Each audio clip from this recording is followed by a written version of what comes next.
Assalamualaikum warahmatullahi wabarakatuh. Waalaikumsalam warahmatullahi wabarakatuh. Ila hadratin Nabi Muhammad sallallahu alaihi wasallam wa ila jami'i masyayikh al-ghaya wa bil khusus Romo Kiai Haji Muhammad Anwar Mansur wa ila jami'i mustahidina wa munawwimina wa jami'i mu'allifil qudrah khususan mu'allif jam al-jawab bibarakati ulumihim fid dini wad dunya wal akhirah. Lahumul Fatihah.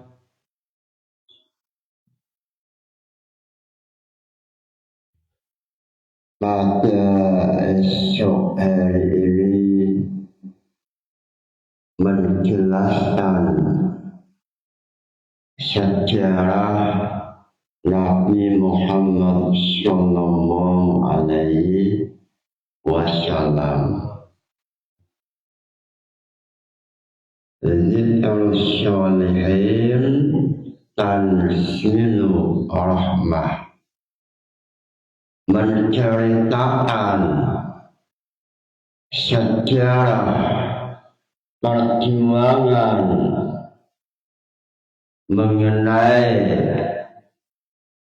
orang soleh Allah pasti akan menurunkan rahmat. Zikrul sholihin tanzilu rahmah wa sayyidus sholihin An-Nabi Muhammad sallallahu alaihi wasallam. Sedangkan manusia paling utama, paling soleh yaitu Nabi Muhammad. Sebelum memulai pembahasan sejarah Nabi Muhammad, silakan mahasiswa, salah satu mahasiswa yang ingin bertanya, silakan.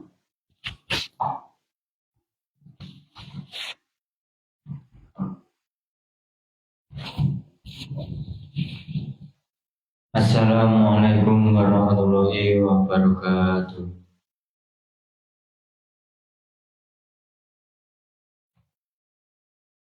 Pada Bapak Yai Nurhuda, izin bertanya. Dari kami mempunyai pertanyaan, yaitu apakah kontribusi wanita terhadap perang Uhud, dan siapakah nama wanita tersebut pada perang Uhud yang terjadi? Mungkin itu dari kami. Terima kasih. Wassalamualaikum warahmatullahi wabarakatuh.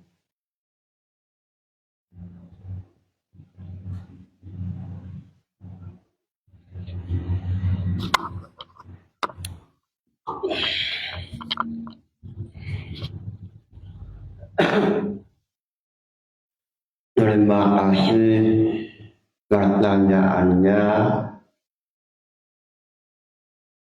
Ini ada pertanyaan dari mahasiswa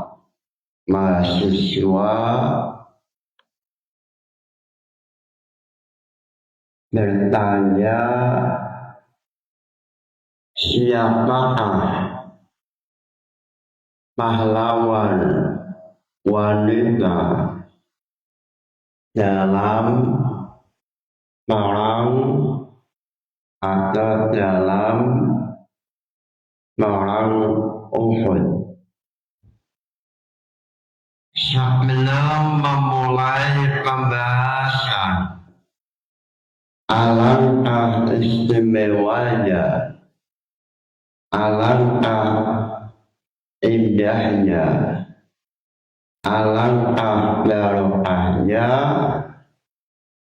memulai dengan ragam jam'ul jawami. Lillahi hamdulillah yas'alu sarmada yuzinu bistiya iman abada summa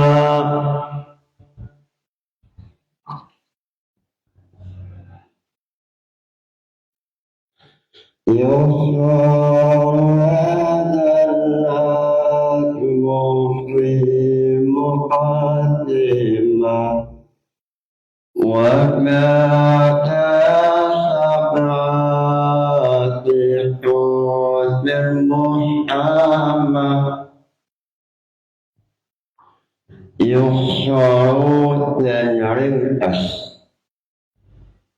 apa hazanatmu itu nazam swi muqaddimat dalam muqaddimah wa ba'dalan itu dalam sya'wasa muqaddimah syaba'atu kutbin utawi itu pembahasan al-kitab. Imam Jalaluddin As-Suyuti melalui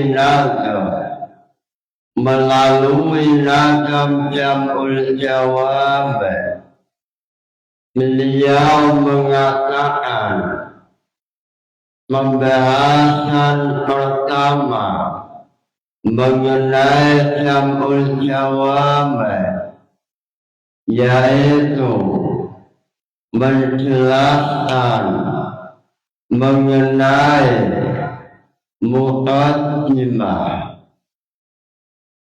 Muncul pertanyaan, apa salah satu isi pembahasan muqaddimah?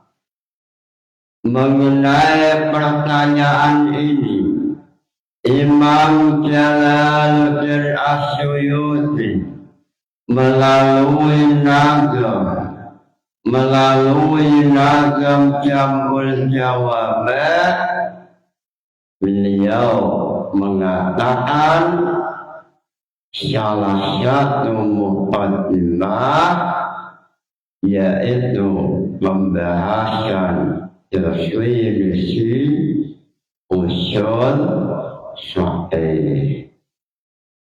Adilatul fiqhi usul mujmalah wa qila ma'rifatu ma yadullulah. Ini nazam definisi usul sahih. Lalu setelah menjelaskan muqaddimah, menjelaskan mengenai 7 pembahasan Alkitab. Yang pertama, pembahasan Alkitab mengenai Al-Quran. Muncul pertanyaan, apa definisi Al-Quran dalam Jam'ul Jawab? Definisi Al-Quran dalam Jam'ul Jawab yaitu Al-Qur'anu Al-Lafzu Al-Munazzalu ala Muhammad Al-Muta'abbadu Bismillahirrahmanirrahim. Definisi Al-Quran yaitu Al-Lafzu Al-Munazzalu ala Muhammad Al-Mu'jizu Al-Muta'abbadu Bitilawati. Al-Quran yaitu lafaz yang diturunkan pada Nabi Muhammad yang menjadi mukjizat, dan siapa yang mau membaca Al-Quran mendapat pahala. Lalu setelah menjelaskan definisi Al-Quran, menjelaskan mengenai makna hakikat, makna majaz, makna musyarak, makna muratif, dan lain-lain. Supaya untuk memahami makna Al-Quran yang benar, salah satunya memahami mengenai ayat suci Al-Quran, mengenai al-jihad. Dalam jihad mengenai ayat jihad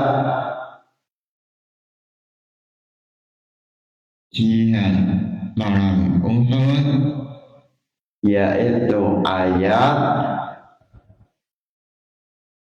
Qulillahumma maulakum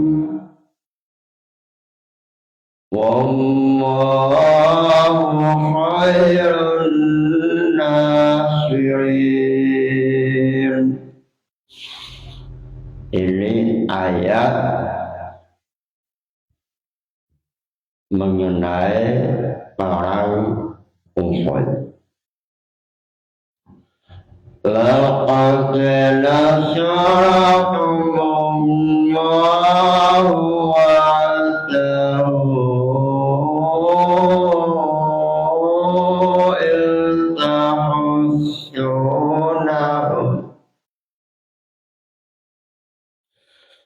iltahussunahum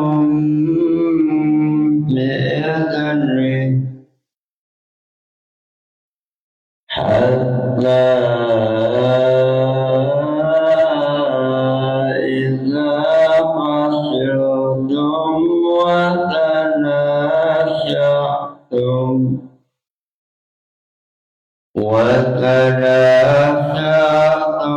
fil amri wa as'aytum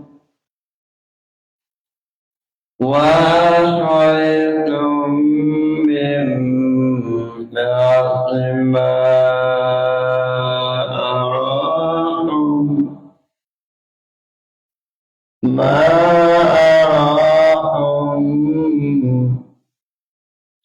من بعد ما أراكم ما تحبون منهم من يريد الدنيا ومنهم من يريد الآخرة.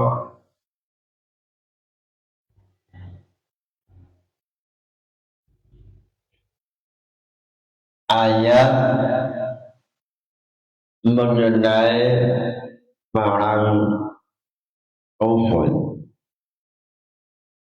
Pada pembahasan pertama yang kemarin bahwa pada perang Uhud pasukan Islam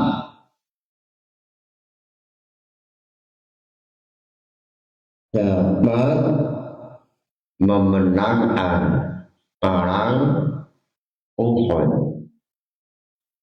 Pada awal permainan, pada awal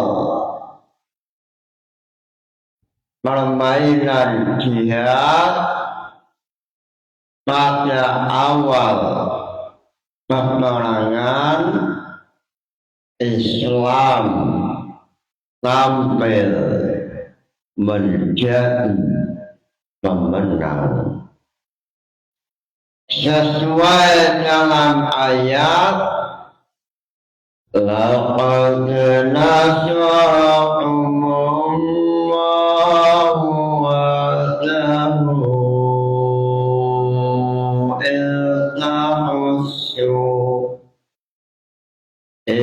tahussunahum bi'idnih. Pada awal pertempuran Islam tampil menjadi pemenang. Lalu setelah pasukan non-muslim meninggalkan harta benda, meninggalkan ghanimah atau meninggalkan harta, pasukan Islam yang ada dalam gunung Uhud yang semula jumlahnya 50, lalu yang 43 terpesona dengan masalah harta. Melihat harta, akhirnya 43 yang posisinya sebagai pemanah, sebagai pertahanan, akhirnya turun mengambil harta ghanimah. Lalu Khalid bin Walid sebelum masuk Islam, Khalid bin Walid langsung naik ke gunung Uhud dengan membawa pasukan 200. Lalu setelah Khalid bin Walid menguasai pasukan pemanah, akhirnya Islam mengalami kekalahan. Sehingga dalam Khulasah Nurul Yaqin mengenai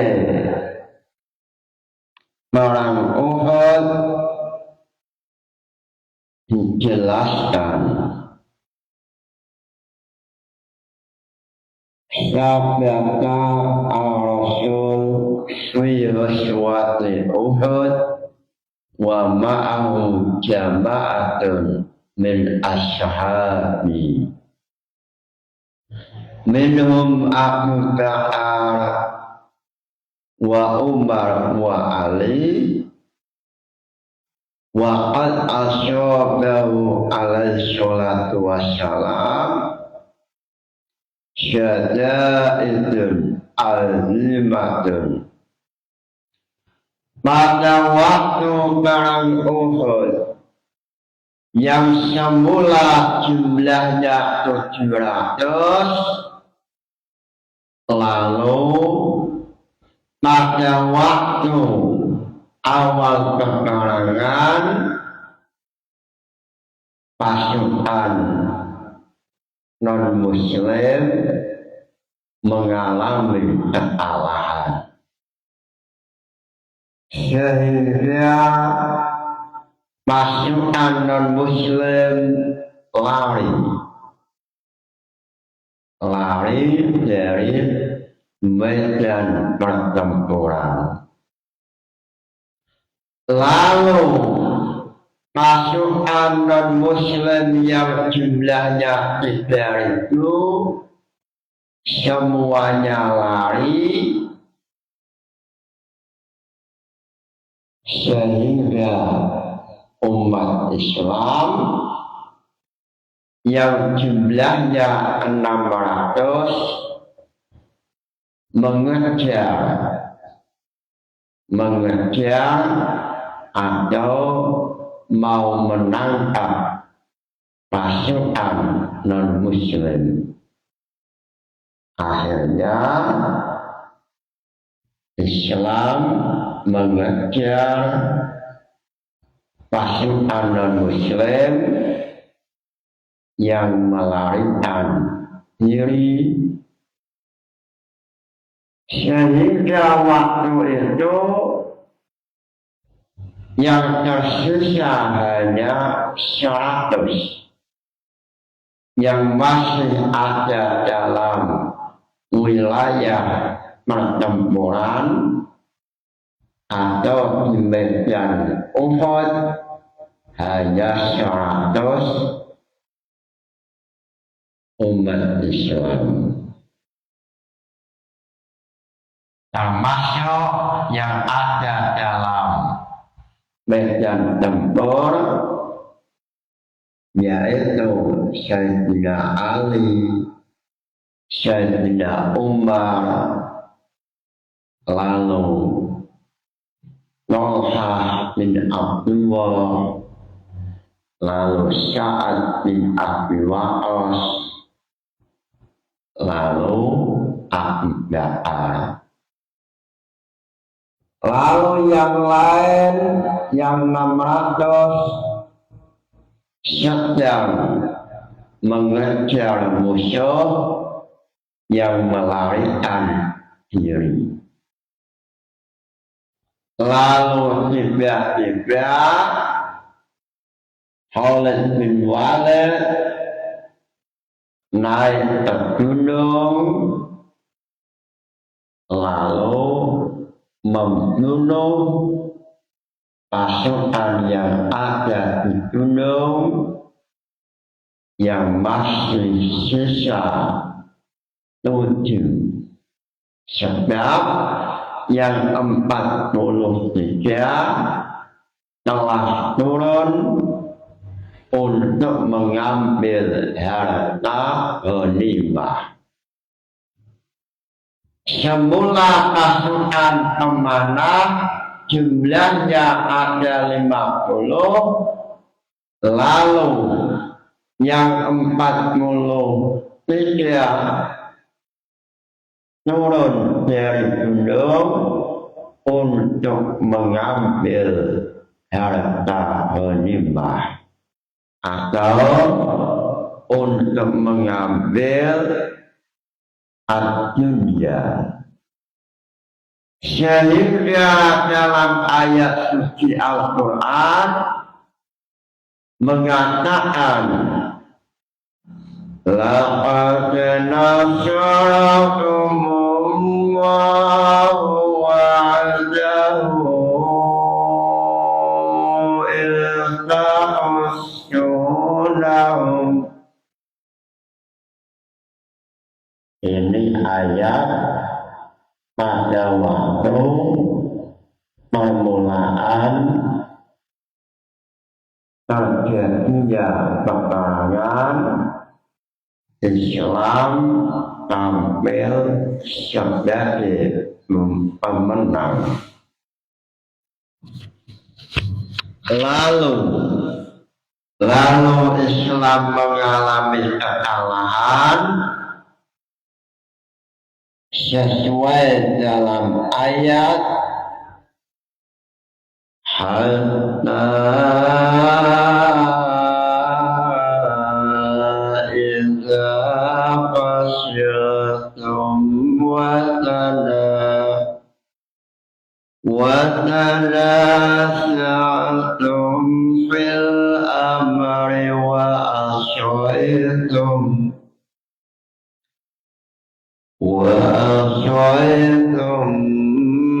min ba'di ma arakum. Islam pada waktu awal tampil sebagai pemenang, lalu pada pertengahan permainan Islam mengalami kekalahan sebab minhum may yuridu dunya wa minhum may yuridu al-akhirah. Sebab pasukan pemanah yang semula jumlahnya 43 mulai terpesona dengan indahnya dunia. 50 yang 43 mulai tergoda dengan indahnya dunia, sehingga 43 pemanah meninggalkan posisi, padahal posisi itu atau posisi pemanah itu Rasulullah telah berwasiat jangan meninggalkan posisi pemanah walaupun dalam keadaan apapun. Sebelum ada perintah dari Nabi untuk meninggalkannya. Tetapi karena melihat indahnya dunia, 43 meninggalkan posisi panah. Padahal posisi memanah yang telah ditata oleh Rasul ini adalah posisi yang sangat penting. Ternyata ditinggalkan sebab terpancing, terpesona dengan indahnya dunia. Minum mayuridat dunya wa minum mayuridul akhirah. Lalu mayuridul akhirah yaitu umat Islam yang masih ada dalam posisi memanah, yaitu Zubair dan yang lainnya. Sahabat Zubair adalah pemimpinnya, pemimpin pasukan memanah. Lalu setelah Islam mulai terpesona dengan indahnya dunia, Islam mengalami suasana yang sulit, mengalami kekalahan. Lalu Rasulullah menuju Gunung Uhud. Lalu Rasulullah memanggil, wahai umat Islam, anna Rasulullah. Lalu Rasulullah mengatakan, wahai umat Islam, kesinilah dengan saya, datanglah ke sini. Lalu Rasulullah memanggil, yang datang hanya 9 sahabat. Rasulullah memanggil untuk supaya berada di samping Nabi, yang datang hanya 9 sahabat. Sesuai dalam ayat, iltus'iduna wa la talhuna ala ahadin wa rasulu yad'ukum fi ukhrakum fa'asabakum ghamman bihammin lihaila tahsanu ala ma fatakum. Dalam keadaan pasukan Khalid datang membawa 200 pasukan berkuda, umat Islam yang waktu itu tersisa 100 mengalami kesulitan. Lalu Rasulullah menuju Gunung Uhud, lalu memanggil sahabat, wahai sahabatku, datanglah kembali yang datang hanya 9. 9 itu antara sahabat Ansor dan Muhajirin. Sahabat Ansor dan Muhajirin lalu setelah datang pasukan Khalid mencoba untuk membunuh Rasulullah. Lalu 9, lalu ada yang mengatakan 7.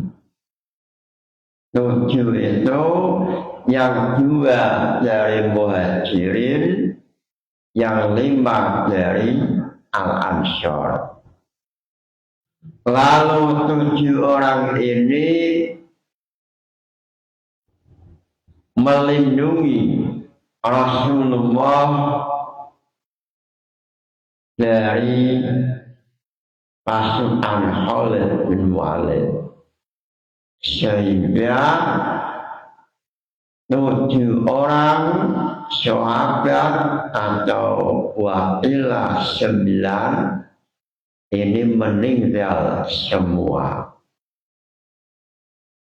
Lalu Rasulullah dalam keadaan susah, lalu dalam Khulasah Nur Yakin atau dalam Ibnu Katsir, lalu datang yang namanya adalah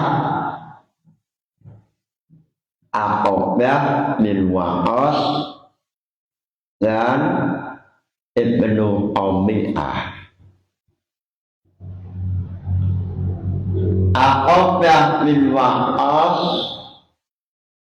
ini memukul Rasulullah dengan senjata, lalu Rasulullah anggota belakangnya, pundaknya terkena pukulan pedang dari Aqbah bin Waqas,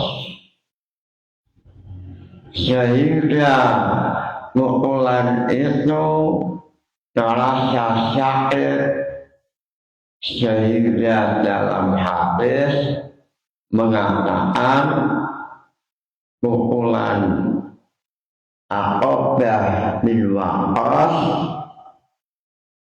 ini terlalu keras sehingga selama 1 bulan rasa sakit Rasulullah merasakannya.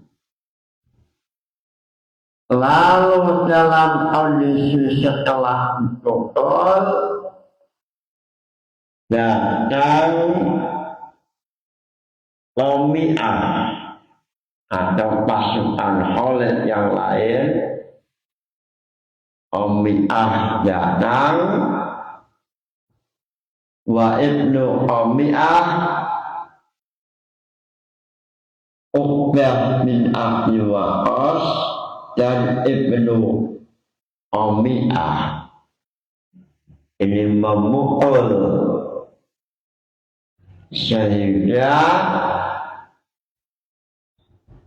Rasul mengalami luka,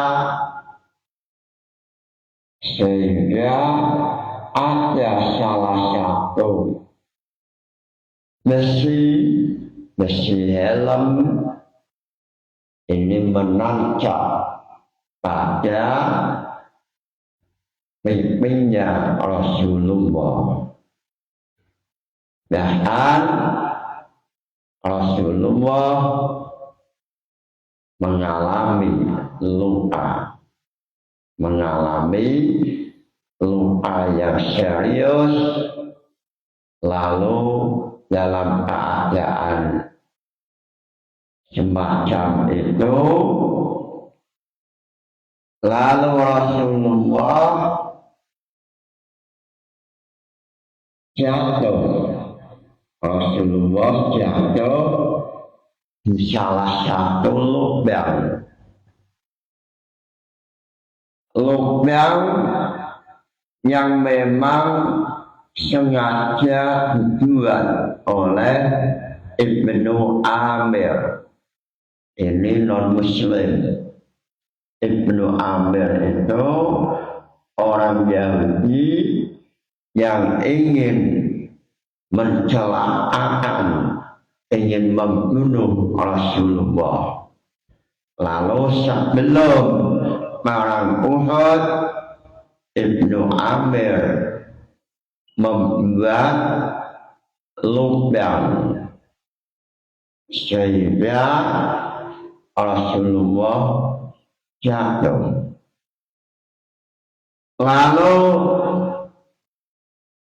yang jatuh pada lubang itu satu Rasulullah, lalu Tolha bin Abdullah yang ingin membantu Rasul jatuh ke dalam lubang. Dalam lubang itu banyak sekali.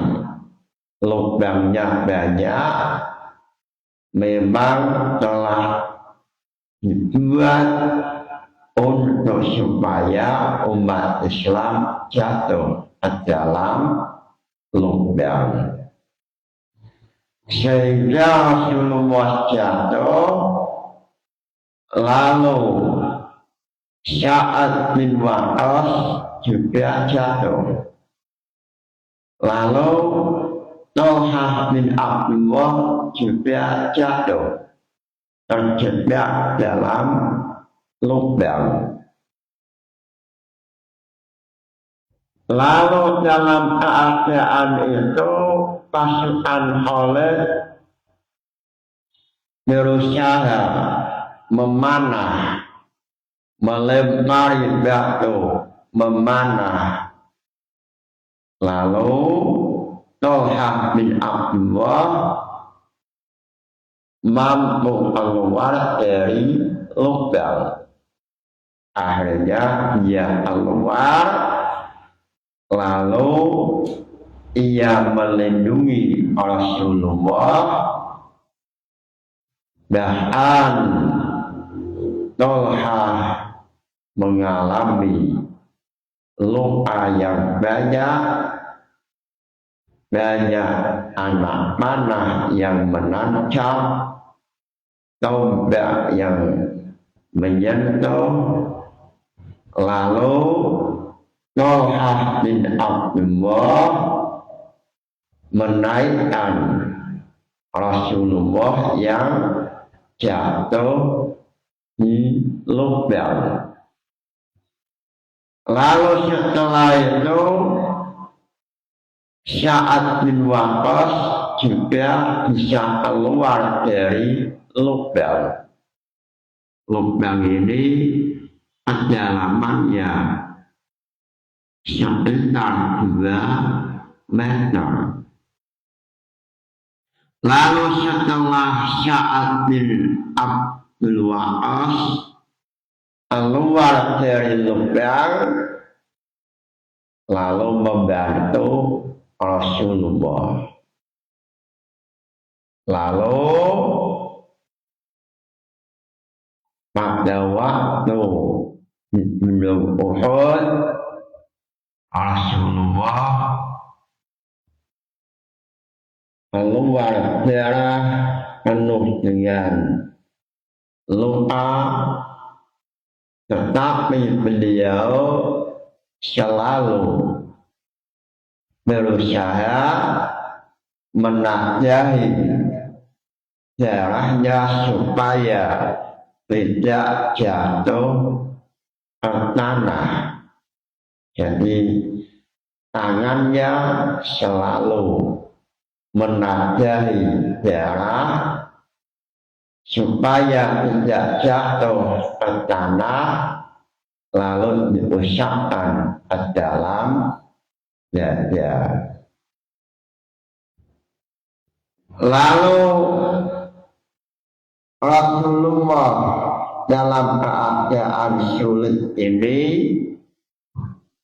selalu menasihati darah supaya tidak sampai jatuh ke tanah. Lalu ada yang bertanya, salah satu sahabat bertanya, wahai Rasulullah,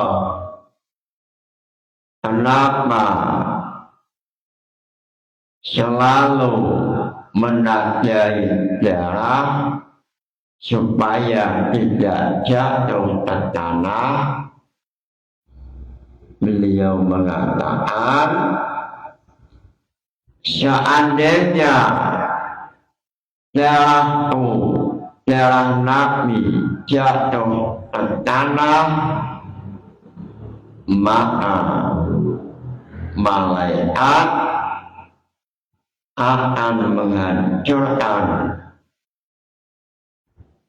umat non-Islam atau akan menghancurkan musuh, sehingga Rasulullah walaupun dalam keadaan terluka, teraniaya, beliau selalu menampilkan sifat belas asih, tidak memiliki rasa dendam. Beliau selalu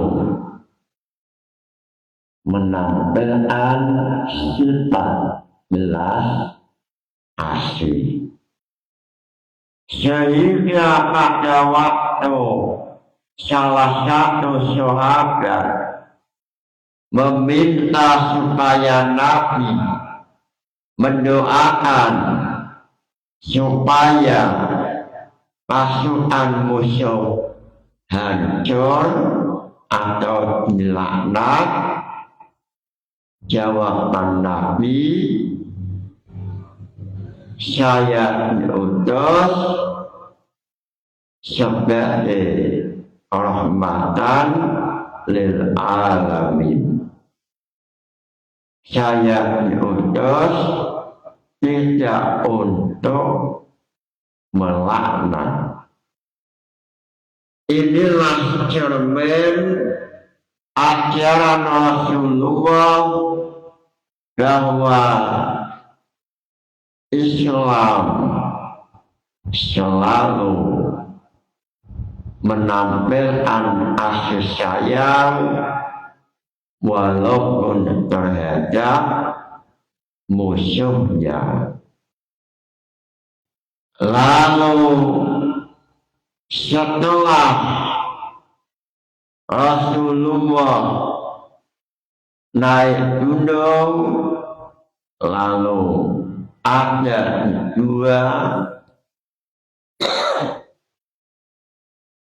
lalu datang sahabat-sahabat lain, Sayyidina Ali datang, lalu Sayyidina Umar datang, lalu sahabat lain lalu datang, lalu pasukan Khalid yang bernama Ubay bin Khalaf ini berusaha membunuh Rasulullah. Lalu di saat mau membunuh Rasulullah melemparkan tombak, lalu hanya terkena sedikit. Ubay bin Khalaf merasa kesakitan, lalu ia lari, lalu mengatakan Nabi Muhammad telah membunuh saya. Ini salah satu mukjizat Nabi. Pada waktu sebelum perang Uhud, pada waktu di Mekah, Ubay bin Khalaf yang terkenal sebagai pendekar pedang, pada waktu di Mekah sebelum perang Uhud, ia mengatakan kepada Nabi, saya akan membunuh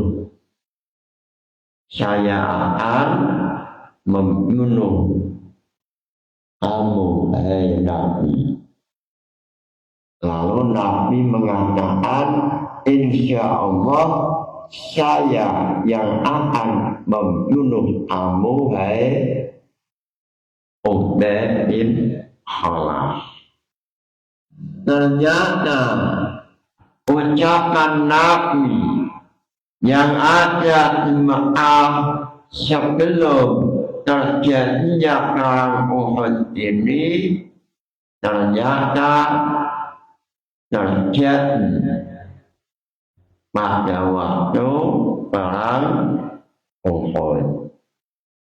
Sehingga dari sejarah ini Islam selalu mengajak perdamaian, selalu menampilkan bentuk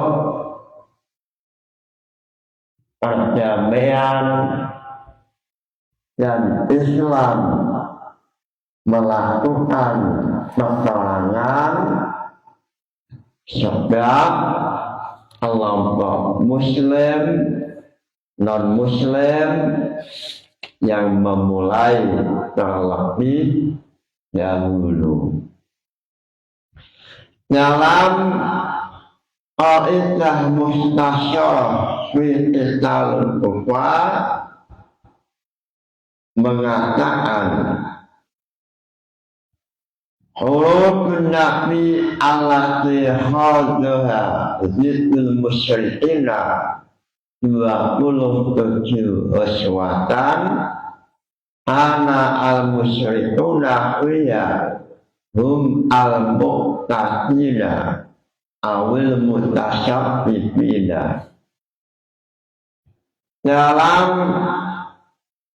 Qaidah Mustasyarah mengatakan apa yang dilakukan oleh Nabi, yaitu jihad yang jumlahnya ada 27. Pertama-tama yang memulai adalah kelompok non-Islam. Pertama-tama yang melakukan kejahatan adalah kelompok non-Muslim. Bahkan dalam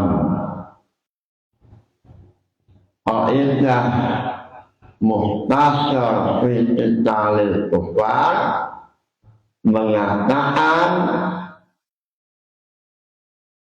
bahwa Islam tidak pernah memaksa untuk supaya non-Muslim masuk Islam. Sehingga dari pekarangan ini yang menyebabkan munculnya api pekarangan adalah non-Muslim.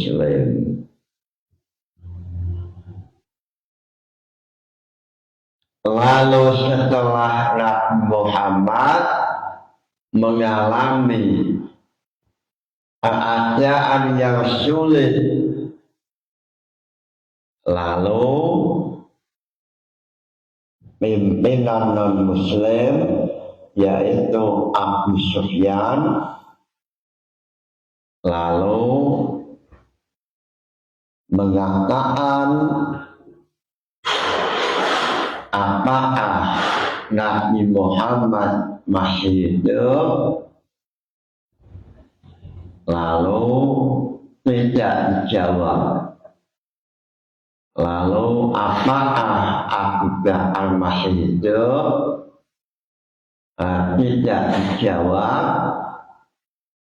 Lalu Umar mengatakan, Nabi Muhammad, Sayyidina Umar, Abu Bakar masih hidup. Tiba-tiba Abu Sufyan merasa ketakutan. Ini salah satu mukjizat Nabi. Sesuai dalam ayat Al-Quran mengenai ayat Al-Quran, sanulqi fi qulubil ladzina kafaru. Allah mendatangkan rasa takut pada pasukan non-Muslim. Padahal pada saat itu Islam hampir mengalami kekalahan, lalu tiba-tiba Allah mendatangkan rasa takut pada Abu Sufyan. Sanulqi fi qulubil ladzina kafaru ar-ru'ba. Sehingga kelompok non-Muslim ini pulang meninggalkan medan pertempuran, lalu Islam tidak mengalami kekalahan total, sehingga satu hari setelah itu Islam mencari kelompok non-Muslim, lalu kelompok non-Muslim melihat Islam datang, akhirnya kelompok Abu Sufyan kembali atau lari pada Mekah, pulang ke Mekah. Inilah sejarah perang Uhud, yaitu sejarah Islam. Pada awalnya Islam mengalami kemenangan, lalu sebab tergoda oleh duniawi, Islam mengalami kekalahan, dan pada waktu itu Rasulullah hampir mengalami kecelakaan. Pada waktu itu Rasulullah walaupun lu'ai, walaupun berdarah. Rasulullah mengatakan Allahumma ihdi fa innahum la ya'lamun. Rasulullah tidak melaknat pada pasukan non-muslim, tetapi beliau mendoakan supaya kelompok non-muslim mendapat hidayah. Nabi Muhammad tidak memiliki rasa dendam. Beliau walaupun keadaannya teraniaya, beliau selalu mendoakan Allahumma ihdi fa innahum la ya'lamun. Ya Allah, kelompok-kelompok non-muslim yang telah menganiaya seperti Abu Sufyan, seperti Khalid bin Walid, Allahumma ihdi, ya Allah berikanlah hidayah. Ternyata doanya Nabi Muhammad ijabah dikabulkan, sehingga Khalid bin Walid pada waktu Yaumal Fathi mendapat hidayah masuk Islam. Lalu Abu Sufyan yang menjadi pemimpin non-muslim pada perang Uhud,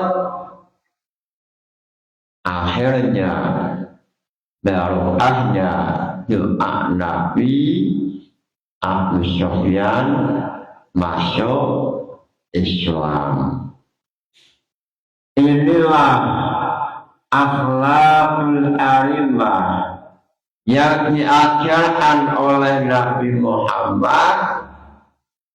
Tidak boleh melaknat, mencaci maki terhadap musuh, tapi beliau selalu berdoa supaya Khalid bin Walid yang telah membunuh pasukan pemanah atau Abu Sufyan yang menjadi pemimpin kelompok kaum Quraisy yang telah membunuh, Nabi Muhammad selalu mendoakan kebaikan.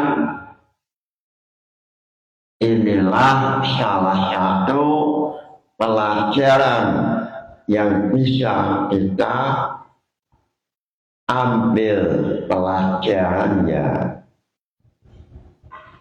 Dalam keadaan apapun tidak boleh mendoakan kejelekan kepada musuh, tapi Rasulullah berdoa Allahumma ihdi fa innahum la ya'lamun. Ya Allah, semoga Khalid bin Walid, Abu Sufyan mendapat hidayah. Mudah-mudahan ngaji ini membawa barokah manfaat. Nawaitu ta'allumal ilmi linaili ridallah. Al-Fatihah. Wassalamualaikum warahmatullahi wabarakatuh.